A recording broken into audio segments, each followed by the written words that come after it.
moments before he was sentenced to life in prison for 3 sexual assaults.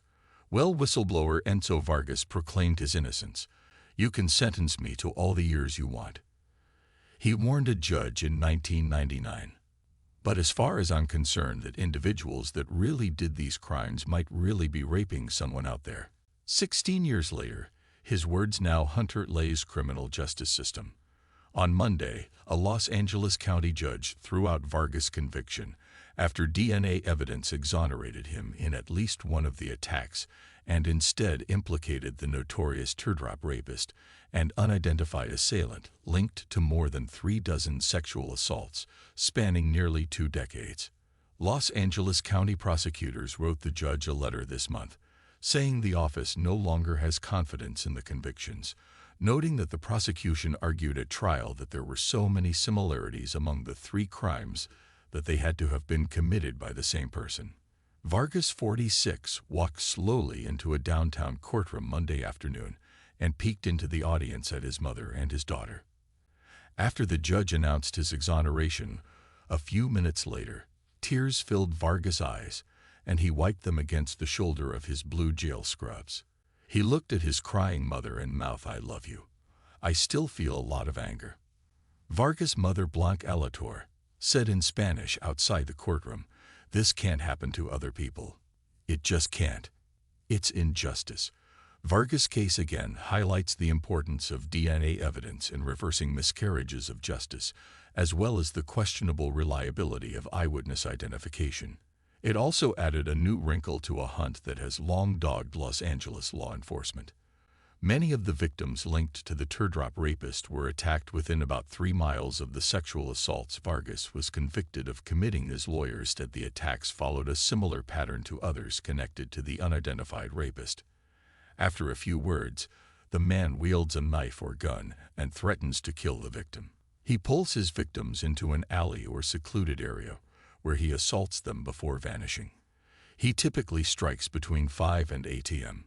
The teardrop rapist has been tied to at least 39 sexual assaults in the Los Angeles area since 1995, said Los Angeles Police Captain William Hayes. The tally was recently revised to include the attack that produced DNA that ultimately cleared Vargas, although the unidentified assailant's last attack was in the spring of 2013. Hayes said he believes the man is still alive, noting that he's had periods of inaction in the past. Is he dormant, or has he changed his methods and become more careful about forensics? Hayes said, "We don't know. Investigators aren't certain the man has a teardrop tattoo and maybe a scar or a mole near his eye." Hayes said, and authorities are now referring to the man more broadly as the attacker. Detectives posted a plea on Facebook earlier in the year asking the community for help finding him. The attacker is still out there. The post reads, "We have no fresh LEDs back in 1998. LAPD investigators noticed the similarities between a cluster of 3 separate sexual assaults in South LA over the course of several months. Each took place around 6 a.m.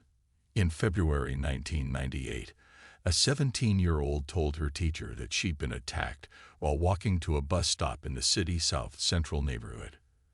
Emin asked her for help catching the bus.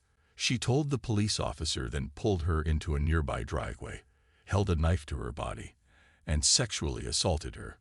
3 months later, a 24-year-old woman reported that a man approached her while she was waiting to catch the bus to work in the Vermont Slauson area. He held a knife at her waist and told her to zip her pants. She told him people were watching, and the man ran away. The woman reported saying her attacker threatened to kill her if she told anybody. She described the assailant as a Latino man with 2 teardrops tattooed near his left eye. A few days later, a third victim, a 15-year-old girl who was raped in the parking lot of an apartment building in Florence, described the same 10 to LAPD investigators focused on Vargas, who lived in the neighborhood and resembled a composite sketch drawn from victim descriptions. Hayes said Vargas has the faded outline of a tear-dropping kid under his left thigh. He got the tattoo at age 13. In an effort to fit in with some boys in his neighborhood, said one of his attorneys, Raquel Cohen, there was another reason to draw investigators to Vargas. He had a 1992 rape conviction. His attorney said the charge was brought after he arrived home drunk one evening and raped his girlfriend. A district attorney spokeswoman said Vargas pleaded no contest and was sentenced to 3 years in prison.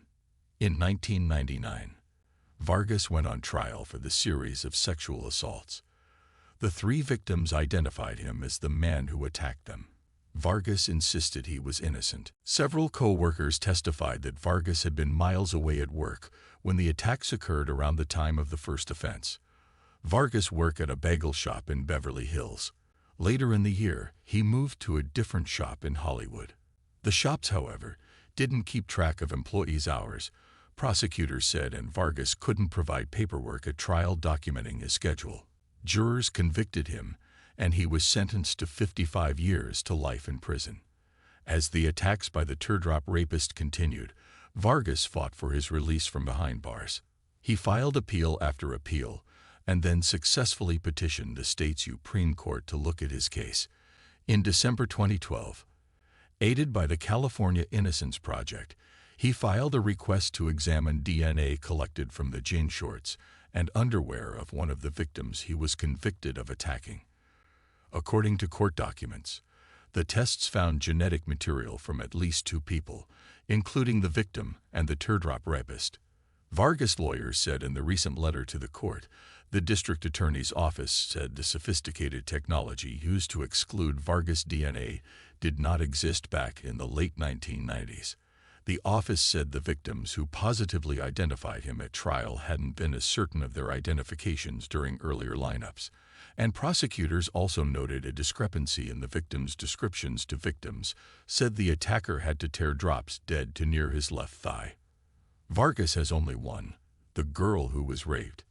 Now a woman stood by her identification of Vargas when she was recently interviewed by investigators. Prosecutors said they believe she honestly but mistakenly identified Vargas at trial as her assailant. A spokeswoman said the office did a very careful, extensive review because there was only DNA from one victim before deciding to approve a Vargas release. At the hearing Monday, Superior Court Judge William C. Ryan ordered Vargas' immediate release, but noted that he first would be transferred to federal custody. There is an immigration hold on him. Vargas' attorneys said because their client, who was born in Mexico, was a legal resident at the time of his arrest. They said they were hopeful he would be released soon. Vargas' 26-year-old daughter, Crystal Nunez Vargas, said she felt a weight lift from her shoulders inside the courtroom Monday. She told reporters after the hearing that her father's imprisonment had wrecked her life. She often cried herself to sleep and felt as if she'd been robbed of the sense of protection and security that might come with a father. She dreaded birthdays and cried before her quinceañera, knowing he wouldn't be there for a father-daughter dance.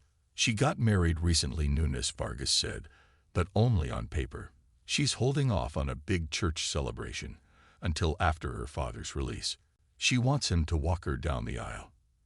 Every little girl's dream, she said, choking up her dad's wish for after his release, she said, is simple. He wants to read bedtime stories to her 7-year-old daughter, Nunez Vargas, speak down, and her daughter, who was smiling and cleaning to her thigh. Her little girl, Nunez Vargas realized, is about as old as she had been when her father was arrested.